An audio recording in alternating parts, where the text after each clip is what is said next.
Mereka mengaku sebagai umat Islam, tapi mengklaim merah putih itu dari kelompoknya.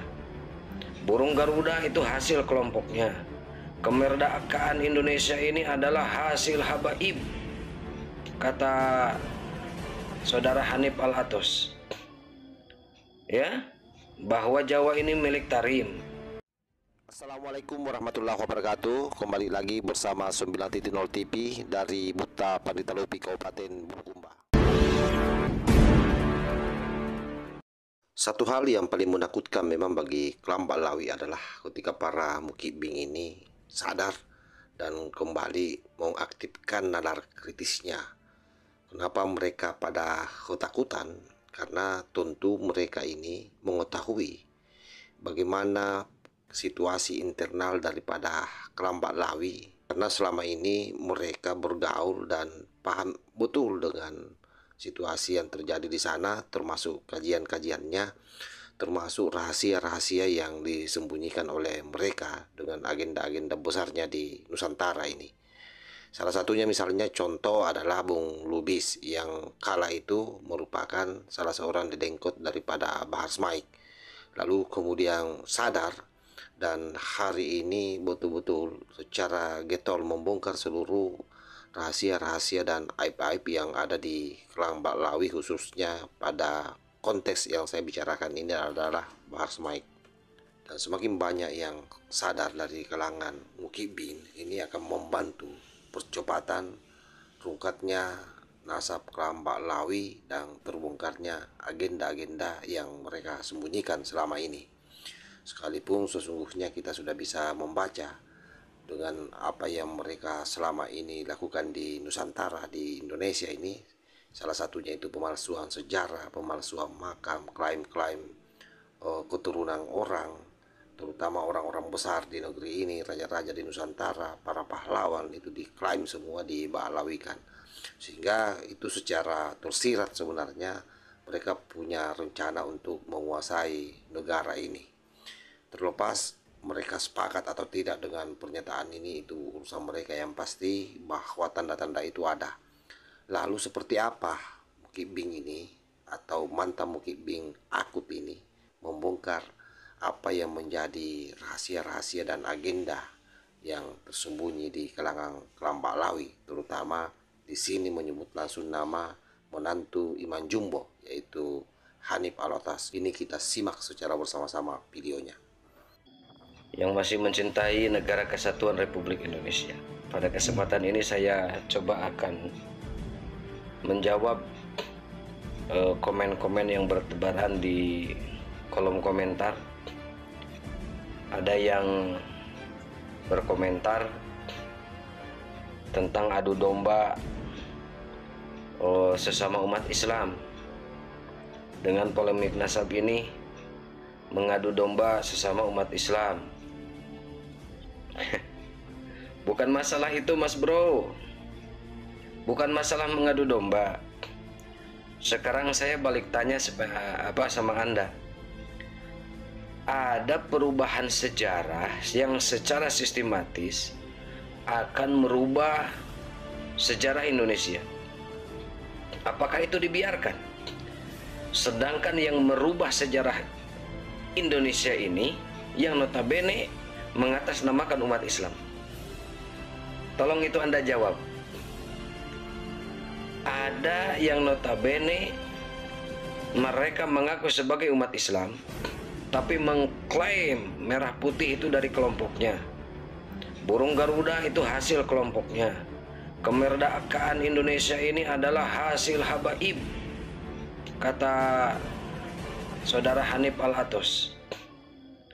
Ya, bahwa Jawa ini milik Tarim. Jawa ini pintunya Tarim. Dan ini adalah pengklaiman-pengklaiman sejarah yang notabene itu adalah umat Islam. Apakah karena gara-gara umat Islam ini membegal nasab, membegal sejarah harus dibiarkan? Ini bukan masalah mengadu domba, Mas Bro. Yang selanjutnya, ada pemalsuan sejarah tentang tokoh-tokoh nasional seperti Tuanku Imam Bonjol dibalawikan, Santiro dibalawikan, ya tua apa sih itu, Pangeran Diponegoro dibalawikan, dan itu pemalsuan sejarah. Dan yang notabene yang memalsukan dan membelokkan sejarah ini adalah umat Islam.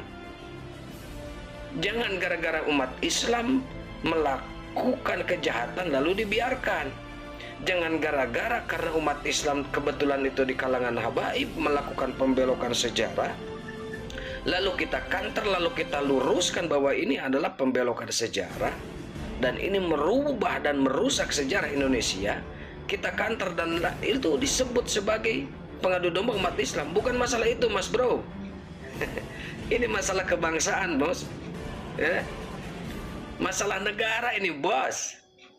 Yang selanjutnya, jangan sampai keluar lagi kata-kata atau komentar ini mengadu domba umat Islam. Bukan masalah mengadu domba, Mas Bro. Ini ada pemalsuan kuburan. Disinyalir di seluruh Indonesia ditemukan ada 3.000 kuburan palsu. Apalagi saat-saat sekarang ini di Pemalang, di Jawa Timur, ini semarak di mana-mana lagi pembongkaran nasab. Karena di Pemalang itu kan kuburan tersebut ahli penduduk setempat asli, tapi kenapa dibalawikan? Dan ini terjadi di seluruh wilayah Indonesia. Di Kalimantan sudah ditemukan ratusan, sampai di Sumatera ditemukan. Dan ini suatu saat 50-100 tahun yang akan datang, diklaim bahwa wilayah tertentu yang menjadi tolak atau tonggak pertama di wilayah tersebut, sejarahnya bisa berubah karena ada makam itu palsu itu. Bukan masalah mengadu domba, Mas Bro. Ini masalah sejarah, ini masalah kejujuran, dan ini masalah pemalsuan kuburan. Dan ini harus diluruskan.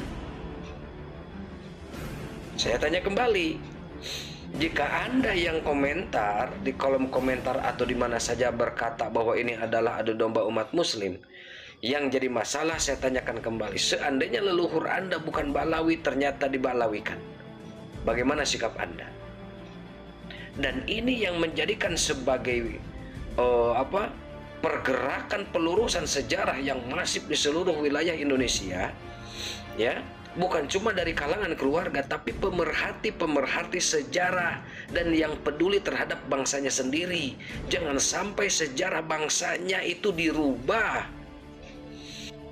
Ya, bagaimana bisa dikatakan mereka mengklaim bahwa kemerdekaan ini adalah berkat habaib, sedangkan mereka saat itu mayoritas menjadi anteknya Belanda yang disebar di seluruh Nusantara, ya, untuk menjadi mata-matanya Belanda, untuk memata-matai pribumi. Di saat ada pergerakan atau mau melakukan perlawanan, itu yang ada yang membocorkan. Dan saya menemukan sampai 3 lembar tuh kapiten-kapiten yang diangkat oleh Belanda dari kalangan habaib berbagai macam marga. Sangat banyak yang disebar di seluruh Indonesia, di setiap kota yang ada di Nusantara saat itu. Diangkat menjadi kapiten-kapitennya. Tugasnya apa? Jadi mata-mata. Bagaimana mau mengklaim kemerdekaan ini berkat habaib, sedangkan mereka menjadi anteknya Belanda, jadi mata-mata. Nih, itu bukan masalah ini umat Islam yang salah, itu yang mau diadu domba. Sudah tahu disuguhkan data, fakta oleh ahli sejarah bahwa yang diklaim oleh habaib itu adalah kedustaan. Kok mereka masih saja mengikuti framingnya, ya, atau doktrinnya dari habaib yang notabene memberikan informasi data yang salah. Itu yang bodoh. Saya kira jelas ya, apa yang disampaikan oleh mantan Mukibing ini memberikan gambaran besar terhadap kita, dan sekaligus ini akan menyadarkan para Mukibing yang lain bahwa memang betapa selama ini mereka semua mendoboli rakyat Nusantara, rakyat Indonesia. Dan sekali lagi pada akhirnya kalau semua Mukibing mengaktifkan nalar kritisnya, maka saya punya keyakinan Indonesia ini akan baik-baik saja. Kenapa? Karena musuh yang paling nyata dan tampak di depan mata kita adalah mereka-mereka ini.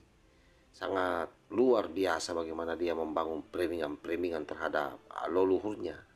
Dan bahkan kalau kita menyimak rapat-rapat yang disampaikan itu, glorifikasinya, malah penyampaiannya kadang-kadang melampaui Nabi besar Muhammad Sallallahu Alaihi Wasallam. Sebutlah misalnya yang bisa mi'raj 70 kali sehari semalam, bisa memadamkan api neraka, bisa menggertak mungkar dan nakir. Luar biasa. Dan alhamdulillah karena dengan kesadaran daripada para mukibin dan speak up ke publik ini akan mencerahkan bagi semuanya. Demikian video kali ini, mudah-mudahan ada manfaatnya buat kita semua. Wassalamualaikum warahmatullahi wabarakatuh.